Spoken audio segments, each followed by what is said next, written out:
Переходим к изучению следующей темы обучающей программы «Доступность общественного объекта. Минимальные требования». Это нарушение при проведении адаптационных работ. Очень важная тема. Сейчас объясню почему. Необходимо признать, что в последние годы много делается для обеспечения доступности общественных объектов. Мы это признаем.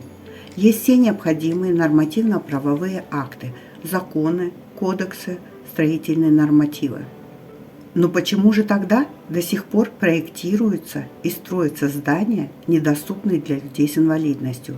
Хотя есть в наличии пандусы, поручни, электрические подъемники, поручни в туалетах и так далее. Есть, но мы не можем этим воспользоваться. Почему? Потому что все эти элементы доступности установлены с нарушениями. У пандусов такой крутой укол, что их можно использовать скалолазом на тренировке. До поручней невозможно дотянуться. Электрические подъемники такие хлипкие, что к ним страшно подойти, не то чтобы воспользоваться. В туалет на кресло-коляске не проехать, слишком узкий.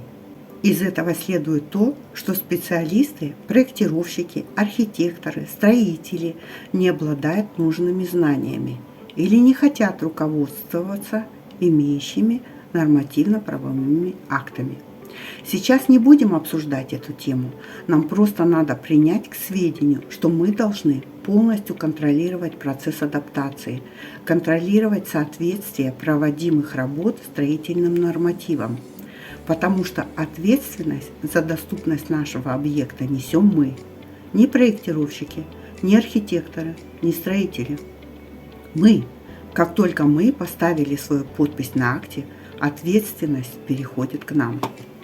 И на период проведения адаптационных работ вашей настольной книгой должен стать свод правил Республики Казахстан 3.06.101/2012 проектирование зданий и сооружений с учетом доступности для маломобильных групп населения, общие положения. Необходимо проверять каждую деталь, каждый элемент, потому что строители будут вам говорить, что они много где так делали, что проверки все прошли, что пользуются нормативами. На самом деле это не так. Поверьте моему громадному опыту. Я каждый день сталкиваюсь с такими ситуациями и помогаю собственникам объектов консультациями. Но всех, естественно, я не могу проконсультировать, поэтому внимательно изучите данную часть. В ней я раскрою типичные ошибки, которые очень часто встречаются. Будем работать строго по функциональным зонам, которые мы изучили в прошлой части обучающей программы. Итак, первая зона – это территория. Какие же ошибки допускают строители при оборудовании тротуаров, тактильных дорожек и съездов с бордюрных камней? Вспоминаем минимальные требования. Ровная и твердая поверхность, бордюрные камни должны быть оборудованы съездами. На первом фото вы видите, что лавочка расположена непосредственно на тактильной дорожке, что небезопасно для незрячего человека, так как он может на лавочку натолкнуться, а также и для сидящих людей это неудобно, их ноги будут расположены на пути человека. Строители могут к установленному с грубейшими нарушениями пандусу добавить ступени. Добро пожаловать в наш магазин, дорогие покупатели! На втором фото видно, что не оборудован съезд бордюрного камня. Следовательно, человек на кресло-коляске не может воспользоваться дорожкой. Ему необходимо будет искать обходные пути. Вспомните предыдущую фотографию. Этот же участок я показываю с другого ракурса. Теперь нам понятно, что нет съезда с парковки на тротуар. Получается, что человек с инвалидностью припарковался на оборудованной парковке, но попасть с парковки в здание он не может. Вернее, сможет, но ему придется обходить очень большой газон. И вместо 15 метров ему придется преодолеть метров 70. И это часто встречающееся нарушение. Часто встречается нарушение, когда нет разметки на асфальте. В этом случае для человека с инвалидностью просто может не остаться места для парковки его автомобиля. Это место могут занять другие водители. Или разметка есть, но размеры не соблюдаются. И если к этому зданию подъедут одновременно 3 человека с инвалидностью, они просто не смогут выйти из машины, так как будут мешать друг другу. Переходим к входной группе. Какие нарушения могут быть при оборудовании лестничных маршей? Во-первых, отсутствие поручней или начало поручней на первой и второй ступенях лестницы. Или поручни только с одной стороны лестничного марша. Эти нарушения встречаются повсеместно. Еще одно нарушение – это наличие контрастной полосы на первой и последней ступенях лестничного марша не в том месте, где она должна быть. Или вообще отсутствие контрастной полосы. Мы помним, что контрастная полоса должна быть расположена на полотне ступени, а не на подступенке, как это показано на первом фото. Переходим к пандусам. Здесь нарушений так много, что все и не перечислишь. Например, пандус упирается в стену. О чем строители думали, когда это делали? А может быть, очень крутые пандусы без поручней, хотя тут даже поручни не помогут. Следующее нарушение – неправильно установлены поручни, то есть только с одной стороны, или поручни установлены на большой высоте и не параллельно уклону пандуса. Могут установить узкий пандус с узкой площадкой перед входной дверью. Этим шедевром строительной мысли, представленным на втором фото, невозможно воспользоваться. Еще пандусы разрушаются, что также часто встречается. Переходим к электрическим подъемникам. Их часто собственники объектов устанавливают вместо пандусов. Честно говоря, устанавливают для проформы. Такими подъемниками пользоваться опасно для жизни. Эти фото даже комментировать не надо, все и так ясно. Могу сказать, что мы не приветствуем установку электрических подъемников на улице. У нас в стране во многих регионах резко континентальный климат. Летом очень жарко, зимой очень холодно. Техника не выдерживает такие перепады температуры. Да и обслуживание электрических подъемников дорогое. Надо постоянно следить за исправностью, обеспечить полную безопасность людям, которые будут пользоваться подъемником. И тут вся ответственность ложится на собственника объекта. Следующий элемент, который устанавливают неправильно, это двери. Какие ошибки? Узкий дверной проем, высокие пороги и неправильно настроен механизм задержки закрывания двери. Дверь слишком быстро закрывается. В первом и втором случаях человек не может просто физически зайти в здание. В третьем случае дверь дает человеку ускорение, то есть человек получает удар в спину. И еще одно часто встречающееся нарушение – на стеклянной двери отсутствует контрастная маркировка. Человек не может увидеть, что перед ним дверь, разбивает ее головой, получает серьезные травмы. При проектировании и оборудовании тамбура самая часто встречающаяся ошибка – это размеры самого тамбура, которые не соответствуют нормативным, или в тамбуре устанавливают ступени. Что касается кнопок вызова персонала, то здесь также много нарушений. Могут установить кнопку, которая не работает. Могут установить табличку, а кнопки нет. Могут установить в таком месте, где этой кнопкой невозможно воспользоваться, то есть после препятствия, когда эта кнопка уже не нужна. На фото видно, что кнопка вызова установлена на входной двери после пандуса и лестницы. Следующая зона – пути движения. Основные требования – это возможность передвижения, отсутствие мебели, наличие табличек с направлением движения и отсутствие ковров. Например, на первом фото вообще отсутствуют надписи кабинетов. На втором фото представлена табличка на двери, что недопустимо. Таблички должны располагаться на стене со стороны ручки двери.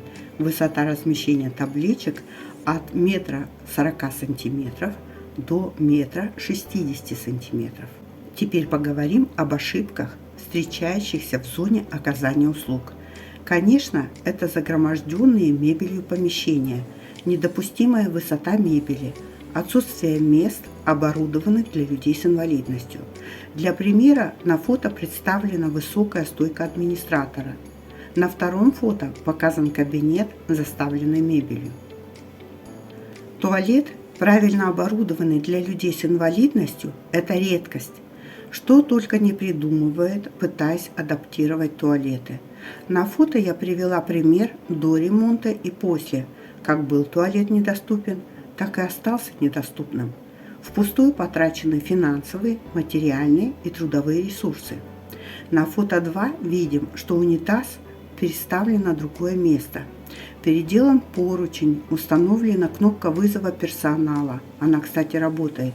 Установлены тактильные плитки, крючки. Но человек на кресло-коляске не может подъехать к унитазу и воспользоваться им. Мало места, значит, для людей на кресло-колясках туалет недоступен. И так повсеместно. И еще пример оборудования туалета. Почему-то считают, что установка поручней решает все проблемы. Понятно, что отсутствие визуальных, тактильных, звуковых, световых указателей, табло и пиктограмм является нарушением. Чем больше таких табличек, тем лучше. Человек сможет спокойно сам ориентироваться в вашем здании. Я хочу уделить внимание мнемосхемам.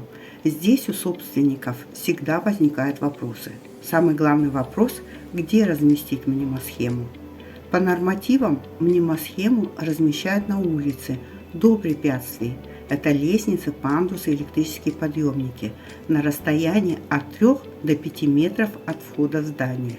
Не на входной двери, не в тамбуре, не в холле, на улице. На фото приведены варианты ошибочного расположения мнемосхем. Когда вам говорят строители, что есть мнемосхемы наружные, а есть внутренние, не верьте им. Они вводят вас в заблуждение. Смотрите свод правил 3.06.101/2012. Там все указано. Что я еще хотела бы сказать про мнемосхемы? Есть вариант мнемосхем, которые не являются обязательными, но мы их советуем установить. Это мнемосхемы туалета. Зачем? Вы по просьбе человека с инвалидностью сопровождаете его по всему зданию, но в туалете ему оказывать помощь в перемещении не очень удобно. Поэтому мы и предлагаем установить такую мнемосхему. Она небольшого размера, но польза от нее есть. Доступность услуги – это главная характеристика доступности общественного здания.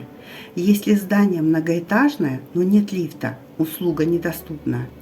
Если есть на входе в здание лестница, но она не продублирована пандусом или электрическим подъемником, услуга недоступна и так далее. То есть необходимо устранить все барьеры. Хорошим решением является разумное приспособление, о чем мы говорили раньше. И примером является такой тип учреждения, как Open, например, Open Павлодар, которые в настоящее время начали открывать по всему Казахстану. Это и офисы полиции, и офисы отделов акиматов, и другие учреждения. Ну и последняя зона, которую мы рассматриваем, детская. В этой зоне должны быть созданы все условия для безопасности, комфорта ребенка. Отсутствие каких-либо элементов – это нарушение. Например, мест, где ребенка можно покормить, перепеленать. Отсутствие ограждения, охраны, персонала на игровых площадках и так далее. На нашем сайте есть обучающий курс и видеоролик по самым основным нормативам, которыми вы можете воспользоваться при оборудовании детских зон. На фото представлены варианты, когда в кафе нет детских стульчиков. Дети вынуждены сидеть на стульях для взрослых. Подведем итоги.